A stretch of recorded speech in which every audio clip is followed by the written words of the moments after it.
Good morning guys. Pangalawang araw na namin dito sa Baguio.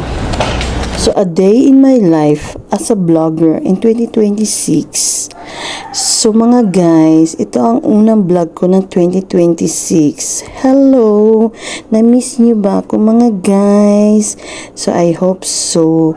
Anyway mga guys, for today's video, nagpunta kami ng aking Diyosawa dito sa Baguio for the celebrate ng aming second anniversary. So, yung first anniversary namin, hindi kami lumabas.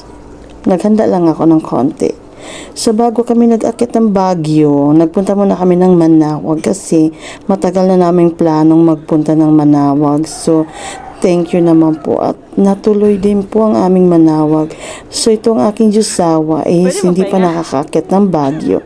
So sabi niya nadadaanan daw siya ng Baguio pero sa Baguio hindi pa raw siya nakakakit. So naisip ko magdiretso na lang kami ng Baguio after namin magmanawag. Kaya eto, paakit kami ngayon sa grotto kasi last punta ko rito sa grotto is matagal-tagal na rin. So, ang aking Diyosawa is, siyempre, siya yung aking binibideo at ako yung vlogger. Hawak ko yung camera. O, diba? So, anyway, mga guys, so, ang aking tiil is na murder. Kaya, very challenge sa akin. Marami pa naman kami pupuntahan. Pero, siyempre, hindi ka pwede mag-inorte kasi ang aking Diyosawa is kawawa naman dahil first time niya rito sa Baguio, di ba?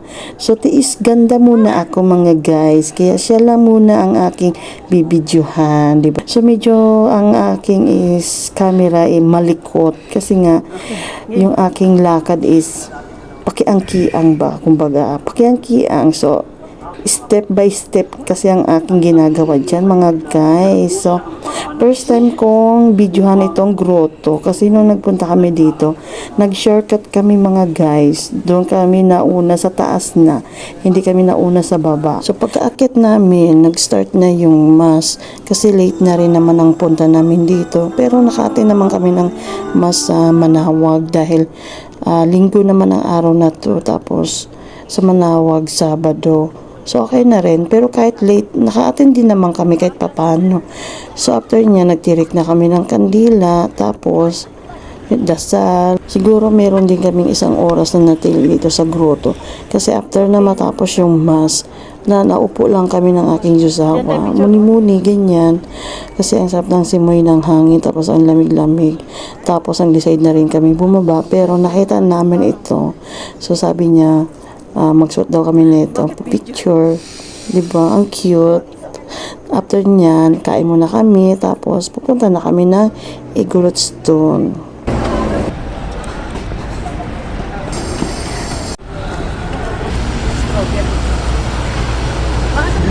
Bukas na pala yung strawberry.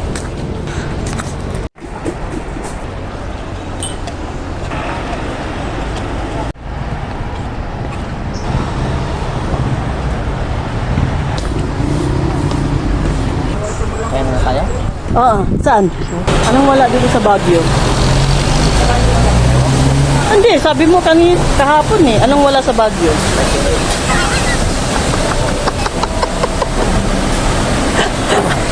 Bicycle,